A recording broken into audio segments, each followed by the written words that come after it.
بسم الله الرحمن الرحيم. അസ്സലാമു അലൈക്കും. ഇനി നമ്മൾ ഈ ആയത്തിന്റെ ആദ്യത്തിലേക്ക് നോക്കിയാൽ മതി. ഈ ആയത്തിന്റെ ആദ്യത്തിൽ പറയുന്ന ഒരു കൂട്ടക്കാരുണ്ട്. അത് അള്ളാഹുവിന്റെ റസൂലിന്റെ ഏറ്റവും അടുത്തവരാണ്, സുഫത്തിന്റെ അഹ്ലുകാരാണ്. അവരെ കുറിച്ച് പറഞ്ഞുകൊണ്ടാണ് ഈ ആയത്ത് തുടങ്ങുന്നത്. നമ്മൾ ഈ ആയത്ത് ക്ലാസ്സിൽ വെച്ച സമയത്ത് ഒരുപാട് ആളുകൾ അത് ഈ സുഫത്തുകാരെ കുറിച്ചാണ് അങ്ങനെ ഇതൊക്കെ പറഞ്ഞിട്ട് ഒരുപാട് തർക്കങ്ങളായിട്ട് വന്ന്. അത് ശരിയാണ്, പക്ഷെ സുഫത്തുകാർ പ്രത്യേകത എന്താണെന്ന് അവർക്കറിയില്ല. നമ്മൾ അതിലേക്ക് തിരിഞ്ഞ് അത് സമയം പാഴാക്കിയിട്ടില്ല. സുഫത്തിന്റെ അഹ്ലുകാരാരാണ്? അള്ളാഹുവിന്റെ റസൂലിന്റെ സഹാബത്തിനിടയിൽ ഉണ്ടായിരുന്ന ദാക്കിറെ കൽബികളാണ് അവര്. അവരെ പ്രവൃത്തിയാണ് ഏറ്റവും വലിയ മോഡൽ, അവരെ അവസ്ഥയാണ് ഏറ്റവും വലിയ അവസ്ഥ. അതിന് അള്ളാഹു പ്രശംസിച്ച് പറഞ്ഞ ആയത്താണിത്. കാരണം അവർ ദാക്കിറെ കൽബികളാണ്. അവർ അള്ളാഹുവിന്റെ വജ്ഹ് മാത്രം ഉദ്ദേശിക്കുന്നവരാണ്. അവർക്ക് ദുന്യാവും വേണ്ട, മറ്റൊന്നും വേണ്ട, അള്ളാഹുവിന്റെ വജ്ഹ് മാത്രമാണ് അവർ ആഗ്രഹിക്കുന്നത്. അതിന്റെ പേരിൽ ആ ഗുണം എല്ലാവരിലും കോമൺ ആയുള്ള കാരണം അത്തരം കോമണായി ഒരു എയിം, ലക്ഷ്യം വെച്ച് ഇരിക്കുന്ന ഒരു കൂട്ടക്കാരാ സുഫത്തിന്റെ അഹ്ലുകാര്. വസ്ബിർ നഫ്സക മഅല്ലദീന യദ്ഊന റബ്ബഹും ബിൽ ഖദാതി വൽ ഹശിയ്യി യുരീദൂന വജ്ഹഹു എന്ന് പറയുന്നുണ്ട്. വസ്ബിർ എന്ന് പറഞ്ഞാൽ നിങ്ങൾ ക്ഷമിച്ചിരിക്കണം, താങ്കൾ ക്ഷമിച്ചിരിക്കണം. നഫ്സക, താങ്കളെ നഫ്സിനെ ക്ഷമിപ്പിച്ചിരുത്തണം. മഅല്ലദീന, ഒരു കൂട്ടക്കാരോടുകൂടി. യദ്ഊന എന്ന് പറയുമ്പോൾ നമ്മൾ ദുആ ചെയ്യുന്നവർ എന്ന് പറയും. എന്നാൽ ശരിക്കുള്ള അർത്ഥം അതല്ല. സീതി പറയുന്നുണ്ട്, അത് അള്ളാഹുനെ വിളിക്കുന്നതിന് പറയുന്ന പേരാണ്. ദുആ ചെയ്യലല്ല ഒരാവശ്യം, അവർ ചെയ്യുന്നത് അതല്ല. ദുആ എന്നുള്ള അർത്ഥമല്ല അതിനുള്ളത്. വിളിക്കുകയാണ്, നല്ല ദിക്ർ ചെയ്യാണ്, അള്ളാഹനെ വിളിച്ചുകൊണ്ടിരിക്കുകയാണ്. അള്ളാഹിന്റെ പേര് വിളിക്കാൻ അവർക്ക് ഇഷ്ടമാണ്. ആ ഇഷ്ടത്തിന്റെ പേര് ഇങ്ങനെ വിളിച്ചുകൊണ്ടിരിക്കണം. അല്ലാതെ എന്തെങ്കിലും ചോദിക്കാൻ വേണ്ടിയിട്ടോ ദുന്യവിയായ കാര്യങ്ങൾക്ക് വേണ്ടി വിളിക്കുന്ന വിളിയല്ല അത്. റബ്ബഹും, അവരുടെ റബ്ബിനെ രാവിലെയും വൈകുന്നേരവും അവരെന്ത് ചെയ്യുന്നുണ്ട്? ഈ വിഷയം ചെയ്തുകൊണ്ടേ നിൽക്കുന്നുണ്ട്. എന്തിനു വേണ്ടിയിട്ടാണ്? യുരീദൂന വജ്ഹഹു, അള്ളാഹുവിന്റെ വജ്ഹ് ഉദ്ദേശിച്ചുകൊണ്ട്. മറ്റൊരു ലക്ഷ്യം അവർക്കില്ല. ആ വജ്ഹ് എന്തിലവർ ദർശിക്കുന്നുണ്ട്? അള്ളാഹിന്റെ റസൂലിന്റെ വജ്ഹിൽ അവർ ദർശിക്കുന്നുണ്ട്, അള്ളാഹുവിന്റെ വജ്ഹ്.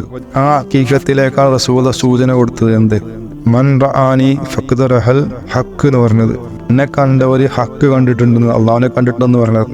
ഈ വിഷയം നമ്മൾ സ്വപ്നത്തെ വിഷയത്തിലേക്ക് ചേർത്ത് പറയാണ്. പക്ഷെ അള്ളാഹുവിന്റെ റസൂല് ഈ ഒരു കാര്യം പറഞ്ഞത് സ്വപ്നത്തിന്റെ വിഷയത്തിലല്ല, ഈ ഹഖീഖത്തിന്റെ വിഷയത്തിലേക്ക്. എന്നാൽ സ്വപ്നത്തിന്റെ വിഷയത്തിലേക്ക് ഇത് ഉപകാരപ്പെടുത്തിക്കൊണ്ട് സ്വപ്നം കാണുമ്പോൾ റസൂലിനെ കണ്ടു കഴിഞ്ഞാൽ പിന്നെ അതിൽ നമ്മൾ സംശയിക്കേണ്ട ആവശ്യമില്ല, റസൂലിനെ തന്നെ കണ്ടത് എന്നുള്ള ഒരു തിയറി കൊണ്ടുവന്ന് അവിടെയൊക്കെ വലിയ വിഷയങ്ങൾ വന്നു പോയിട്ടുണ്ട്. ഉമ്മത്തിൽ ഒരുപാട് വിഷയങ്ങൾക്ക് കാരണങ്ങൾ തന്നെയാണ്. പക്ഷെ അവിടെ അതിന്റെ കോണ്ടസ്റ്റ് ഇതാണ്, അല്ലാതെ സ്വപ്നത്തിന്റെ വിഷയമല്ല. പിന്നെ പറയുന്നത് വലാ തഅദു ഐനാക അൻഹും തുരീദു സീനത്തുൽ ഹയാത്തു ദുനിയ എന്ന് പറയുന്നത്. ദുനിയാവിന്റെ അലങ്കാരങ്ങൾ ഉദ്ദേശിച്ചുകൊണ്ട് അവരിൽ നിന്നും താങ്കളുടെ ദൃഷ്ടികളെ താങ്കൾ എന്ത് ചെയ്യാൻ പാടില്ല? വിട്ട് മാറ്റരുത് എന്ന് പറയുന്നുണ്ട്. ഈ വിഷയം റസൂലുള്ളാഹി സ്വല്ലല്ലാഹു അലൈഹി വസല്ലമയുടെ അള്ളാഹുവിന്റെ ഉപദേശമാണ് അസ്ഹാബുൽ സുഫക്കാരെ കാര്യത്തിൽ. അപ്പൊ നമുക്ക് ആ വിഷയങ്ങൾ നമുക്കറിയാലോ. അസ്ഹാബുൽ സുഫക്കാര് ഒരു പ്രത്യേകത, അവരൊക്കെ ഭാര്യമാരോ കുട്ടികളോ അങ്ങനെയൊന്നും ഉണ്ടായിരുന്നില്ല. അസ്ഹാബ് സുഫക്കാരുടെ ആകെ ആശ്രയം റസൂലുള്ളാഹി സ്വല്ലല്ലാഹു അലൈഹി വസല്ലമ മാത്രമായിരുന്നു. അവരുടെ ഇഷ്ടം എപ്പോഴും റസൂലുള്ളാഹിനെ കണ്ടുകൊണ്ടിരിക്കുക എന്നുള്ളത് മാത്രമായിരുന്നു. അവിടുത്തെ തിരുവചനം കണ്ടുകൊണ്ടിരിക്കുക എന്നതിലുപരി മറ്റൊരു ഇബാദത്തും അവർക്ക് അതിനേക്കാൾ ആകർഷണമായി തോന്നിയിട്ടില്ല. അപ്പൊ അതിനു വേണ്ടി അവർ സദാസമയം ഉയർക്കുവെച്ചവരാണ്. രാവിലെയും അതേപോലെ വൈകുന്നേരവും അള്ളാഹുവിനെ ദിക്ർ ചെയ്യാന്ന് പറഞ്ഞാൽ റസൂലുള്ളാഹി സ്വല്ലല്ലാഹു അലൈഹി വസല്ലമയുടെ മുഖം കണ്ടുകൊണ്ട് അള്ളാഹുവിന്റെ ദിക്റിൽ ഏർപ്പെടുന്നവരാണ് അവർ. അങ്ങനെയുള്ള ആളുകൾക്ക് ആ മുഖം കാണാൻ വേണ്ടി അവർക്കിടയിൽ പോയി ഇരുന്ന് കൊടുക്കണം എന്നാണ് റസൂലുള്ളാഹി സ്വല്ലല്ലാഹു അലൈഹി വസല്ലമയോട് അള്ളാഹു പറയുന്നത്. അപ്പൊ അവർക്ക് കിട്ടിക്കൊണ്ടിരിക്കുന്ന ആ നിയമത്ത് ഉപേക്ഷിച്ചുകൊണ്ട് താങ്കള് മറ്റുള്ളവരെ പരിഗണിക്കേണ്ട ആവശ്യമില്ല. അഥവാ കുഫാരിങ്ങളായ ആളുകള്, ഖുറൈശികള് റസൂലുള്ളാഹിനെ കാണാൻ വരുന്ന സമയത്ത് സ്വല്ലല്ലാഹു അലൈഹി വസല്ലം അവർക്ക് ദീൻ പഠിക്കാൻ എന്നുള്ള രീതിയിലാണ് അവർ വരുന്നത്. സഹാബത്ത് അവരെ സ്വാഗതം ചെയ്തുകൊണ്ട് അവരെ ഇരിപ്പിടങ്ങൾ ഇരുത്തുന്നുണ്ട്. പക്ഷെ അവര് അസ്ഹാബ് സുഫക്കാരെ അടുത്ത് വന്നിരിക്കാൻ അവർ തയ്യാറല്ല. കാരണം അവര് സഹാബത്തിനിടയിൽ കാടന്മാരാണ്. അവര് ബാഹ്യമായ കാര്യങ്ങളിലേക്ക് കൂടുതൽ ശ്രദ്ധ പതിപ്പിക്കാത്തവരാണ്. അവരിൽ നിന്ന് വേർപ്പിന്റെ നാറ്റം വരാറുണ്ട്. അവര് ദരിദ്രന്മാരാണ്. അവരാരും വില വെക്കാത്തവരാണ്. ഇങ്ങനെയുള്ളൊരു കൂട്ടക്കാരുടെ അടുത്ത് പോയിരിക്കുന്നത് ഒരു കുറച്ചിലായിക്കൊണ്ടാണ് ആ പ്രമാണിമാര്, സമ്പത്തുള്ളവര് അല്ലെങ്കിൽ നേതാക്കന്മാരായ ഖുറൈശികൾ കണ്ടിരുന്നത്. അപ്പൊ അവർക്ക് ദീൻ പഠിക്കണം, അള്ളാഹുവിനെ കുറിച്ച് അറിയണം. പക്ഷെ അവരിതിന് തയ്യാറല്ല. പാവപ്പെട്ട ഈ ആളുകളുടെ അടുത്ത് പോയിരിക്കാൻ തയ്യാറല്ല. അപ്പൊ ഈ വിഷയം അള്ളാഹിന്റെ റസൂലും അവരെ പരിഗണിച്ചിട്ടില്ല ഈ വിഷയം കൊണ്ട്. സഹാബത്തിൽ ചിലര് അവർക്കും ദീൻ പഠിക്കേണ്ടതല്ലേ, അതിന് നമ്മൾ കുറച്ച് വിട്ടുവീഴ്ച ചെയ്യാലോ എന്നുള്ള നിലയിലെ റസൂലുള്ളാഹിനോട് പോയി ഉപദേശിക്കും. ഇനി എല്ലാ സമയവും ഈ കൂട്ടക്കാരെ കൂടെ പോയി ഇരുന്ന് കഴിഞ്ഞാല് മറ്റുള്ളവർക്ക് ദീൻ പഠിക്കുന്ന അവസരം നഷ്ടപ്പെട്ടു പോകും. അതുകൊണ്ട് അങ്ങനെ എന്ത് ചെയ്യണം, അവർക്കും കുറച്ച് സമയം കൊടുക്കണം എന്നുള്ള രീതിയിൽ ഉപദേശം കൊടുക്കണം. അപ്പൊ ആ സഹാബത്തിന്റെ വാക്ക് കേട്ടുകൊണ്ട് മാത്രം റസൂലുള്ളാഹി സ്വല്ലല്ലാഹു അലൈഹി വസല്ലം അവിടെ നിന്ന് എണീറ്റ് പോകാൻ തയ്യാറാവുകയാണ്. എണീക്കുന്നതിന് മുമ്പായിക്കൊണ്ട് അള്ളാഹുവിന്റെ ആയത്തിറങ്ങി അങ്ങനെ ചെയ്യാൻ പാടില്ല എന്ന് പറഞ്ഞു. കാരണം അതിനേക്കാളും നമ്മൾ മുൻതൂക്കം കൊടുക്കേണ്ടത് നിലവിലുള്ള താക്കരായ കൽപ്പികളായ മോമിനിയങ്ങൾക്കാണ്. കാരണം അള്ളാഹുവിന്റെ കണ്ണില് അവരെക്കാളും കൂടുതൽ ഇമ്പോർട്ടന്റ് വരാൻ പോകുന്നവർക്കും ഇല്ല. കാരണം വന്നവർക്ക് ഉള്ള ഒരു മഹത്വം, അള്ളാഹുവിന്റെ മുമ്പിലുള്ള വില വരാൻ പോകുന്നവർക്ക് പോലും ഇല്ല. അപ്പൊ ആ വരാൻ വന്നവരെ ബഹുമാനിക്കണം, വന്നവരെ തിരിച്ചറിയണം. അങ്ങനെയുള്ള ഒരു ബഹുമാനം, ആദരവ്, അതിലൂടെയാണ് ഇവരുടെ ഉള്ളിലേക്ക് ഈമാൻ കയറുള്ളൂ. ഇതൊക്കെ നമ്മൾ പഠിക്കേണ്ട, അറിയേണ്ട, ചിന്തിക്കേണ്ട വിഷയങ്ങളാണ്. ബഹുമാനിക്കാത്ത അറിയാത്തവര്, ആദരിക്കാൻ അറിയാത്തവർക്ക് ഹിദായത്ത് ഉണ്ടാവൂല. കാരണം എല്ലാവരെയും നേതാവ് റസൂലുള്ളാഹി സ്വല്ലല്ലാഹു അലൈഹി വസല്ലമയാണ്.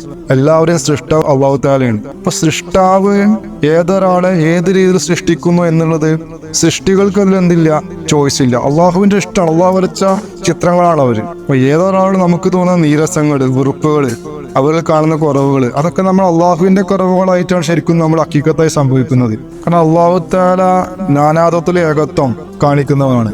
അവനെ അവന്റെ സൃഷ്ടികളെ പല രൂപത്തിൽ വറക്കും, പല രൂപത്തിൽ സംവിധായിക്കും. അപ്പൊ അത് കണ്ടുകൊണ്ട് ചില ആളുകൾക്ക് അവരെ മനസ്സിന്റെ ഉള്ളിൽ ഏറ്റക്കുറച്ചിൽ അനുഭവപ്പെടുന്നുണ്ട് എന്നെങ്കിൽ അവർ അള്ളാഹുവെങ്കിലുള്ള കുതിരത്തിൽ അള്ളാഹുവിൽ വിശ്വസിക്കുന്നവരല്ല. അവരെ നാവ് കൊണ്ട് പറഞ്ഞിട്ട് കാര്യമില്ല, അവസ്ഥയിൽ കാണാൻ വിഷയം. ഇതൊക്കെ അള്ളാഹു തആല ചെക്ക് ചെയ്യുന്നുണ്ട്. അള്ളാഹു അയക്കുന്ന മുർഷിദിന് അല്ലെങ്കിൽ ഷെയ്ഖിന് ഇന്നിന്ന ക്വാളിറ്റിയൊക്കെ വേണമെന്ന് തീരുമാനിക്കുന്നത് പണ്ഡിതന്മാരാണ്. ഇന്നിങ്ങനെ സൗന്ദര്യം വേണം, ഇന്നിന്ന ഇൽമുകളൊക്കെ വേണം, ഇതൊക്കെ തീരുമാനിക്കുന്ന പണ്ഡിതന്മാരും മുരീദന്മാരുമാണ്. അവർ അള്ളാഹുവിനെ പടച്ചുണ്ടാക്കാൻ നോക്കുകയാണ്. അള്ളാഹുവിന്റെ തീരുമാനങ്ങൾ അവരുടെ ഇഷ്ടപ്രകാരം ആക്കാൻ നോക്കുകയാണ്. അള്ളാഹു തആല വെച്ച ക്വാളിറ്റി എന്താണോ ആ ക്വാളിറ്റി മാത്രം അന്വേഷിച്ചാൽ മതി. നമ്മൾ ഒരുപാട് ക്വാളിറ്റികൾ അവരിൽ അന്വേഷിക്കേണ്ട ആവശ്യമില്ല. അതുകൊണ്ടാണ് ഇബ്ലീസിനെ പഴുപറ്റിയത്. ഇബ്ലീസ് ആദം നബി അലൈഹി സ്വലാമിലേക്ക് നോക്കിയ സമയത്ത് ഇബ്ലീസിനെ കാണാൻ സാധിക്കാത്ത പലതുകൊണ്ട് കാണാൻ സാധിക്കുന്നതുണ്ട്. അപ്പൊ കാണാൻ സാധിക്കുന്നതിൽ ഒരു വഞ്ചന കൊണ്ടുവരല് അള്ളാഹു ചെയ്യുന്നതാണ്. ആ വഞ്ചന നഫ്സിന്റെ നിന്നുള്ള വഞ്ചനയാണ്. എന്നാൽ മോമിനിയങ്ങൾക്ക് അവരുടെ ഈമാനെ ഈ വഞ്ചന ഒരിക്കലും ബാധിക്കൂല. റസൂലുള്ളാഹി സ്വല്ലല്ലാഹു അലൈഹി വസല്ലമയ്ക്ക് ഈ വിഷയം അറിയാം. അസ്ഹാബ് സൂഫക്കാർ ആരാണെന്നറിയാം. സ്വഹാബത്തിനിടയിൽ ഈ ക്വാളിറ്റികളുള്ള മോമിനിയങ്ങളാണ് അസ്ഹാബ് സൂഫക്കാർ. അതിൽ അവസാനമായി വന്നു ചേർന്ന സുഫത്തുകാരനാണ് അബൂ ഹുറൈറ റളിയല്ലാഹു അൻഹു. അദ്ദേഹം വെറും 4 കൊല്ലം റസൂലുള്ളാഹിയുടെ കൂടെ സഹവസിച്ചിട്ടുള്ളൂ. പക്ഷേ ആ 4 കൊല്ലം കൊണ്ട് അദ്ദേഹം നേടിയെടുത്ത ഇൽമുകള് വളരെ അത്ഭുതകരമായ ഇൽമുകളാണ്. ആ ഇൽമുകളുടെ ചെറിയൊരു ഭാഗം മാത്രമാണ് ഹദീസുകളിലൂടെ വന്നിട്ടുള്ളത്. 5000 ഹദീസുകൾ റിപ്പോർട്ട് ചെയ്യപ്പെട്ടിട്ടുണ്ട്. ആ ഹദീസുകളെല്ലാം ഒരുപാട് ഹഖീഖത്തിൽ വിളിച്ചു പറയുന്നുണ്ട് ഒരുപാട് കാര്യങ്ങൾ. അള്ളാഹു ആദം നബി അലൈഹി ഇസ്ലാമിനെ അവന്റെ രൂപത്തിലാണ് സൃഷ്ടിച്ചത് എന്നുള്ള ഹദീസ് അദ്ദേഹം റിപ്പോർട്ട് ചെയ്തതാണ്. ഈ 4 വർഷം സഹവസിച്ച അബൂ ഹുറൈറ റളിയല്ലാഹു അൻഹു എത്രമാത്രം ഇൽമുണ്ടായിരുന്നു. ആ ഇൽമു പറഞ്ഞ അബൂ ഹുറൈറ റളിയല്ലാഹു അൻഹു ഉമ്മത്തിനോട്, സഹാബത്തിനോട് പറഞ്ഞ എന്താണ്, എനിക്ക് 2 തരം ഇൽമ് റസൂലുള്ളാഹി സ്വല്ലല്ലാഹു അലൈഹി നൽകിയിട്ടുണ്ട്. അതൊന്ന് ഞാൻ നിങ്ങൾക്ക് പറഞ്ഞു തന്നിട്ടുണ്ട്, രണ്ടാമത്തെ ഞാൻ പറഞ്ഞു തന്നിട്ടില്ല. കാരണം അത് പറഞ്ഞു കഴിഞ്ഞാൽ എന്റെ കഴുത്ത് ഛേദിക്കപ്പെടുമെന്ന് പറയുന്നുണ്ട്. അപ്പൊ ഈ ഇൽമു കൊണ്ട് അബൂ ഹുറൈറയുടെ കഴുത്ത് ഛേദിക്കപ്പെടും എന്നുള്ളത് അബൂ ഹുറൈറയ്ക്ക് ഭയം ഉണ്ടായിരുന്നുവെങ്കിൽ മറ്റുള്ള അഹ്ലു സുഫക്കാരെ ഇൽമു വെളിപ്പെടുത്തിയിട്ട് പോലും അവരവിടെ ചർച്ച ചെയ്തിട്ടില്ല.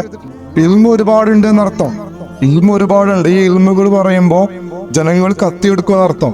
കാരണം അവർ പ്രതീക്ഷിക്കാത്ത, അവരെ മുൻവിധിച്ച് വെക്കാത്ത പല ഇൽമുകളും അതിലുണ്ടാവും. ആ ഇൽമുകൾ കേൾക്കുന്ന സമയത്ത് അവർക്ക് ഉൾക്കൊള്ളാൻ സാധിക്കൂല. അബൂ ഹുറൈറ റളിയല്ലാഹു അൻഹു പറഞ്ഞ ഇൽമു തന്നെ അവർക്ക് ഉൾക്കൊള്ളാൻ സാധിക്കുന്നില്ല എങ്കിൽ അഹ്ലു സുഫക്കാരിൽ അതിലും ക്യാമന്മാരുണ്ടാവും. അവരെ ഇൽമും നമ്മുടെ ഇൽമും തമ്മിൽ ഒരുപാട് വ്യത്യാസങ്ങളുണ്ടാവും. അപ്പൊ നമുക്ക് അറിയാത്തൊരു ഇൽമു നമ്മൾ നിഷേധിക്കുന്ന സമയത്ത്, പ്രത്യേകിച്ച് അള്ളാഹിന്റെ മശായിഖമാർ പറയുന്ന സമയത്ത് മിനിമം നമ്മൾ ഇതെങ്കിലും ആലോചിക്കണം. ഈ ഇൽമു ഒരു പക്ഷേ റസൂലുള്ളാഹിന്റെ മറക്കപ്പെട്ട ഇൽമാണെങ്കിലോ അബൂ ഹുറൈറയെ മറച്ചു വെച്ച ഇൽമാണെങ്കിലോ സുഫക്കാരടുത്തുണ്ടായിരുന്ന ഇൽമാണെങ്കിലോ എന്നൊക്കെ നമ്മൾ ചിന്തിക്കണം. എന്നിട്ട് നമ്മൾ ഭയപ്പെട്ടുകൊണ്ട് മാറി നിൽക്കണം. നിഷേധിക്കാനുള്ള ധൈര്യം കാണിക്കാൻ പാടില്ല. കാരണം ഇൽമു കൂടുതൽ അറിയപ്പെടാത്തതാണ്. അറിഞ്ഞ ഇൽമു വളരെ തുച്ഛമുള്ളൂ. ആ ഇൽമുകൾ സ്വീകരിക്കാൻ ആദ്യമായി നേടിയെടുക്കേണ്ട ഒരു ചെറിയ സാധനമാണ് എന്ത്? കൽബ് എന്നുള്ളത്, ആത്മീയമായ ഹൃദയം. അതിന്റെ ഇൽമിലേക്ക് പോലും യോജിക്കാത്ത, സമ്മതിക്കാത്ത ഒരു ബുദ്ധി, ഒരു ചിന്ത, അതിൽ തളച്ചിട്ടിരിക്കുകയാണ് നമ്മുടെ ശൈത്താൻ. ഈ ഹഖീഖത്ത് മനസ്സിലാവാത്ത കാലത്തോളം നമുക്ക് ആത്മീയത എന്നുള്ള സ്വപ്നം കാണേണ്ട ആവശ്യമില്ല. ഈ ആയത്തില് അല്ലാഹു തആല ആദ്യം പറഞ്ഞ വിഷയം അഹ്ലു സുഫക്കാരെ കുറിച്ചാണ്. അഹ്ലു സുഫക്കാർ ദാഖിലെ കൽബികളാണ് എന്ന് നമ്മൾ മനസ്സിലാക്കി വെക്കുക. എന്നിട്ട് ആ ദാഖിലെ കൽബികളോട് ബന്ധപ്പെട്ട ഒരു വിഷയം തന്നെയാണ് അടുത്ത ആയത്തിന്റെ അവസാനത്തിൽ പറയുന്നത്.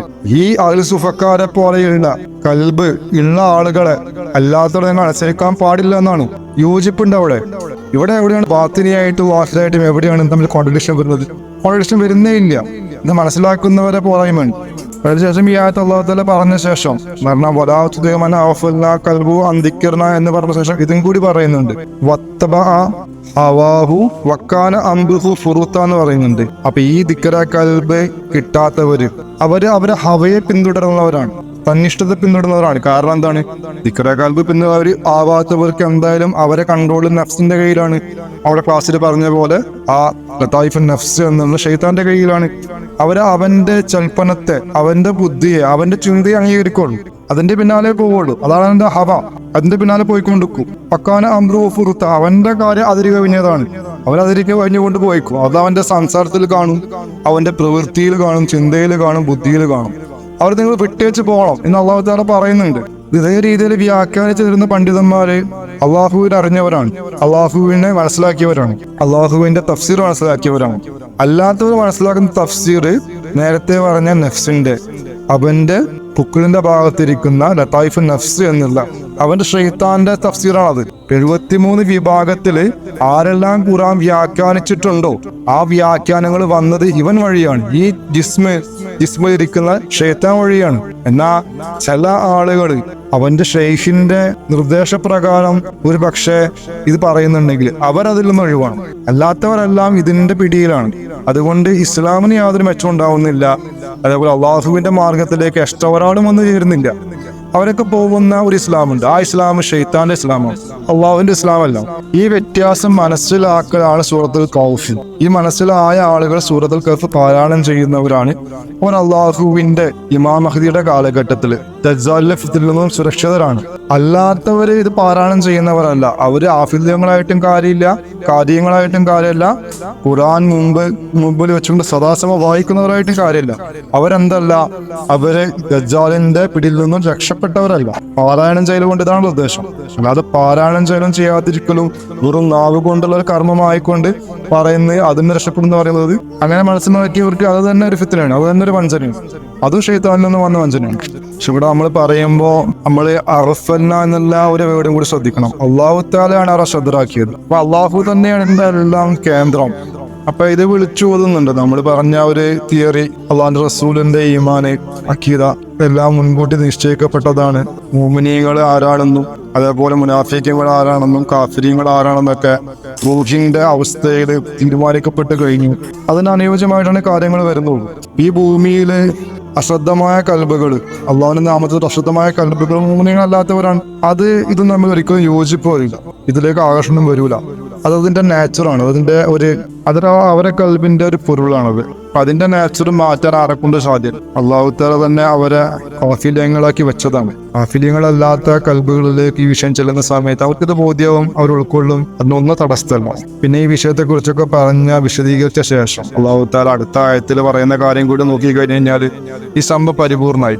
വഖുലുൽ ഹഖ്ഖു മിർ റബ്ബിഹിം, ഇത് അവരുടെ രക്ഷിതാവിൽ നിന്നുള്ള സത്യം ഇതാണ്. വിശ്വസിക്കേണ്ടവർ വിശ്വസിക്കാം, വിശ്വസിക്കാതിരിക്കേണ്ടവർക്ക് അങ്ങനെയും ചെയ്യാം. അള്ളാഹു തആല പറയുന്ന കാര്യങ്ങള് എങ്ങനെയാ മനസ്സിലാക്കേണ്ടത് എന്നുള്ളത് നമ്മൾ ശ്രദ്ധിച്ച് ഖുർആൻ പാരായണം ചെയ്ത് പഠിക്കേണ്ട വിഷയമുണ്ട്. കാരണം ഓരോ പദങ്ങൾക്കും അതിൻ്റെതായിട്ടുള്ള ഒരു ഇമ്പോർട്ടൻസ് ഉണ്ട്. ഇതൊന്നും നമ്മൾ അണ്ടർ എസ്റ്റിമേറ്റ് ചെയ്യേണ്ട വിഷയങ്ങളല്ല.